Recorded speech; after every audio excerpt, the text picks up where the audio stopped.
Indifi Technologies, the Fintech and MSME lender, has just announced that it has turned profitable in Q1 FY23. To discuss this and more, today we have Mr. Alok Mittal, CEO Indifi, with us.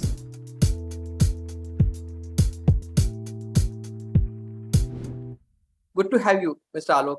Hello, Sharik. Thank you. So please tell us about your latest milestone and who do you attribute this growth to?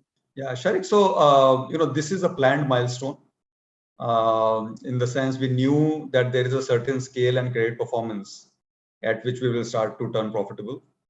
COVID obviously stressed a lot of our customer base, and hence credit costs across the board for us and for our peers went up.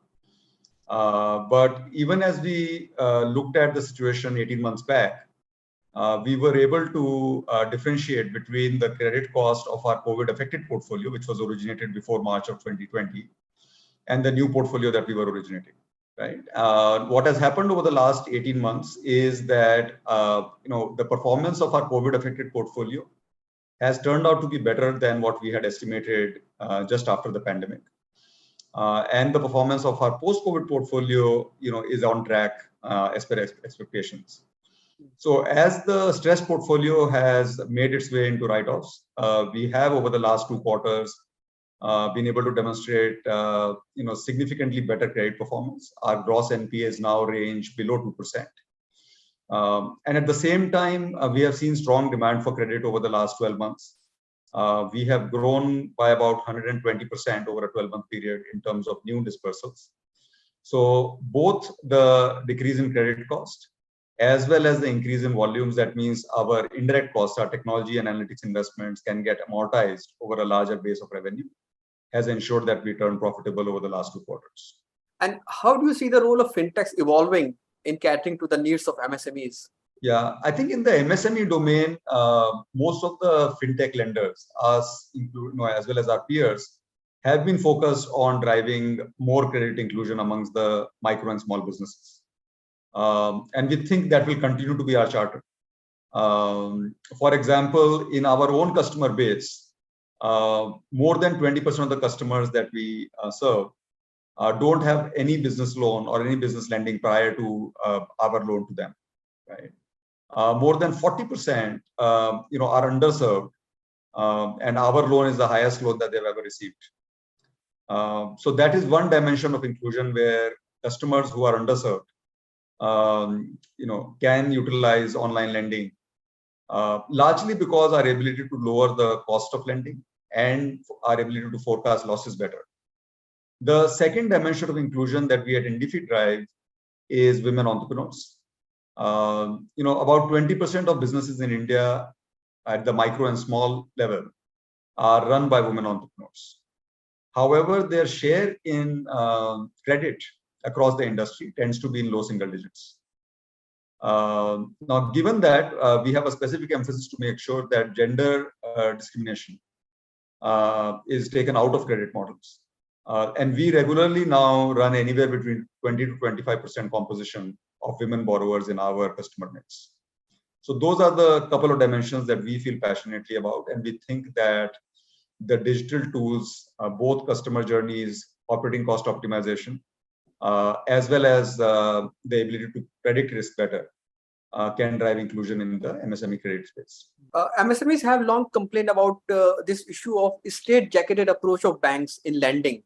So to what extent do you believe we have addressed this issue so far? Yeah, so I think banks have addressed this issue to a large extent, right? If you look at the priority sector lending that has been done by public sector banks, a lot of that is targeted towards inclusion. And a lot of that is done at rates that private lenders just can't do it at because there is an inclusion objective that public sector banks have. Having said that, the tools to expand that ambit of inclusion have not been available so far, right? The data regarding small businesses is just getting online right now. So we are now beginning to see segments where there is more than 50% coverage of the business actions in their electronic footprint. So as these capabilities become mainstream, I'm sure the entire industry will be motivated towards serving these kind of borrowers better. Fintechs have taken a little bit of a lead in that play right now. because that is the place where we think we can create a difference. But honestly speaking, today collectively, all MSME fintech lenders, would not have more than a couple of percentage points of market share. So this is still very early in the cycle. I think this will play out over the next.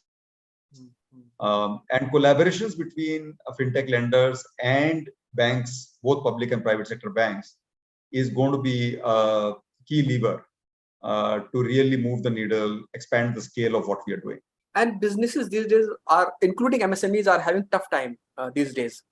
What is the sense of business optimism you are picking up on the ground? Are things going to get better for MSMEs? Yeah, so I think the set of issues have changed, right? Just after COVID, for bulk of last year, last calendar year, the concerns largely had to do with recovery from the COVID. For different businesses, it meant different things, right? So we lent to e-commerce sellers. For them, business was doing well. For travel customers of ours, what that meant was revival of domestic travel. And that has now reached pre-pandemic levels. For retailers, it meant whether their staff is back and whether the consumer demand is back. Earlier this year, we reached those levels. For food delivery restaurants, it meant whether staff is coming back and PG accommodation is populated back again. So their business had to do with the work from home trend. So different sectors face different kinds of impact. But by and large, by the end of fiscal 22, we have seen that small businesses have recovered. There has been mortality in small businesses. So about 15% of the businesses shut down and never picked up back again. But the ones that survived are resilient and have picked up to pre-COVID volumes. The concerns now have to do more with the impact of inflation on the overall economy, right? And there are two key watch-outs there. One is, does consumer demand get affected? And hence, a lot of businesses that we serve, which are dependent on consumer demand, are watching out for that.